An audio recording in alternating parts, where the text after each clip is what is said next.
পেটাবে। ওই আসছে ওই আসছে ওই আসছে, শিগগিরই যা।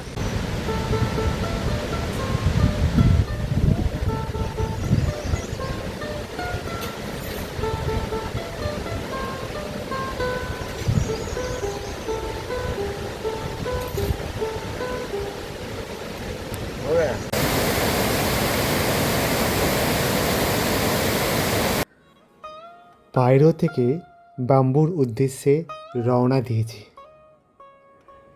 পায়রো থেকে ব্যাম্বু প্রায় 1.5 ঘন্টা চড়াই।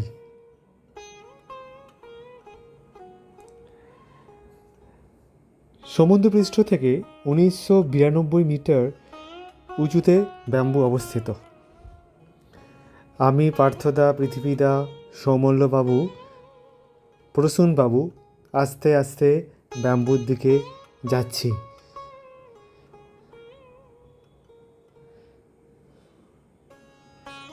পৃথিবীদা খুব স্লো, হাঁটুতে ব্যথা, তাই উনি আস্তে আস্তেই আসছিলেন।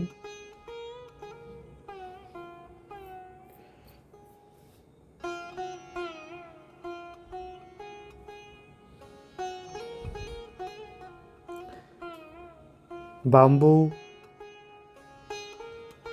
সন্ধ্যা হয়ে গেছিল ব্যাম্বু পৌঁছাতে।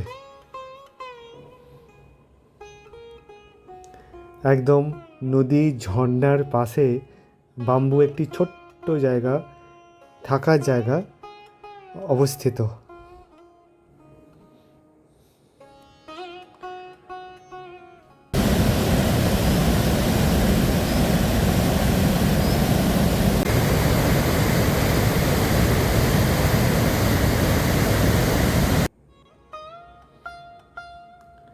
ব্যাম্বুতে কিন্তু আমরা নাইট স্টে করেছিলাম, কিন্তু একটা কথা বলে রাখি, এই ব্যাম্বু ছোট্ট গ্রামে কিন্তু লাইট নেই।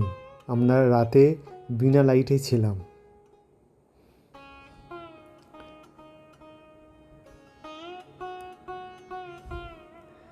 এই হলো ব্যাম্বু থেকে আরও যে যাব তার একটি ম্যাপ। আমরা পরের দিন ব্যাম্বু থেকে যাব টি শপ, সেখান থেকে রিঞ্চা, লামা হোটেল,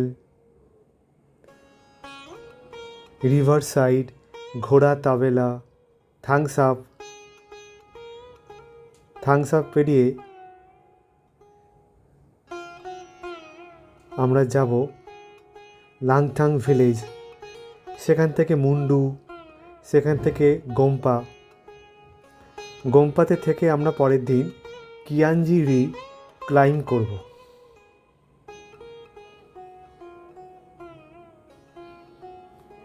আমরা সকাল সকাল ব্যাম্বু থেকে উঠে, ঘুম থেকে উঠে সবাই ফ্রেশ হয়ে গেলাম।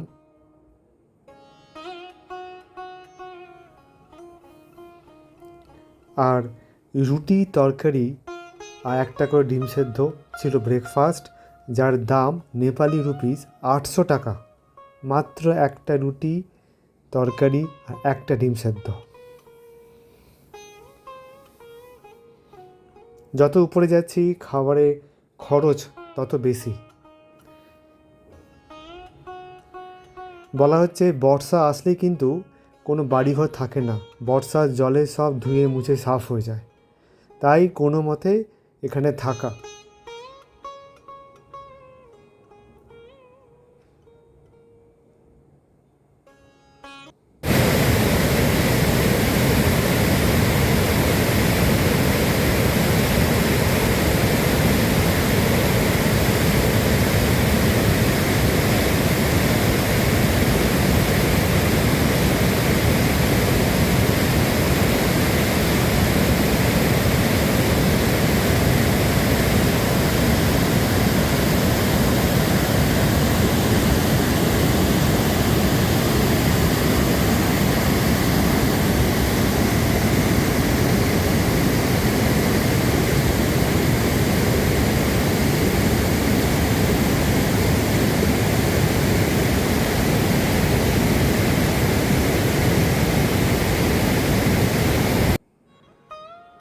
ব্যাম্বু থেকে বলা হচ্ছে, ব্যাম্বুর নাম এই জন্যই রাখা হয়েছে, ব্যাম্বুর চারপাশে ঘন জঙ্গল আর গাছগুলো ব্যাম্বুর মতন দেখতে। বাঁশ বাগানের মতন দেখতে গাছগুলো। ছোট্ট কাঠের সেতু, পাশে ঝর্ণা। এই জঙ্গলের মধ্য দিয়ে যখন যাচ্ছিলাম, বেশ ভালো ঘন জঙ্গল, পাখির ডাক, সবুজ পাতা মন ভরিয়ে দিচ্ছিল।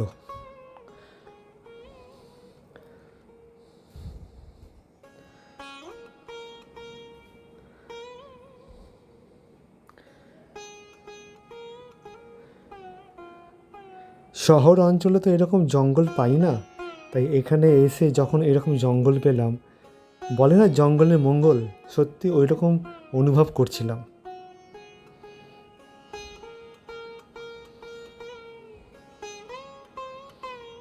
এই জঙ্গলের মধ্য দিয়ে হাঁটা, ট্রেক করা, ওটা খুবই অ্যাডভেঞ্চার। জঙ্গলের প্রাকৃতিক শোভা সত্যি মনকে আপ্লুত করে ফেলে।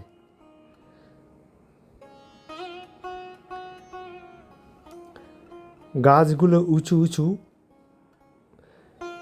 বাঁশ গাছের মতন, কিন্তু বাঁশ গাছ নয়, বাঁশ গাছের মতন লম্বা উঁচু উঁচু গাছ, তাই নাম ব্যাম্বু রাখা হয়েছে। এই জঙ্গলটি শুধু ওই ব্যাম্বু যে লোকালয় অঞ্চলেই অবস্থিত।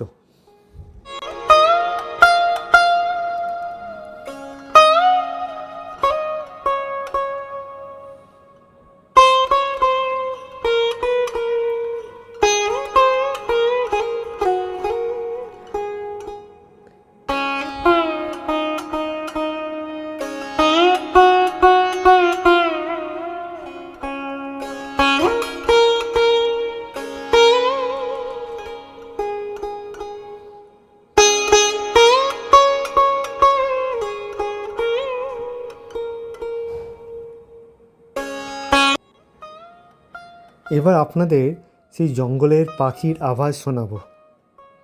পাখির ডাক, জঙ্গলে ঝিঝি পোকার ডাক, জঙ্গলে একটা মাধুর্য, এখন পুরোপুরি প্রাকৃতিক আওয়াজ শুনতে পারবেন।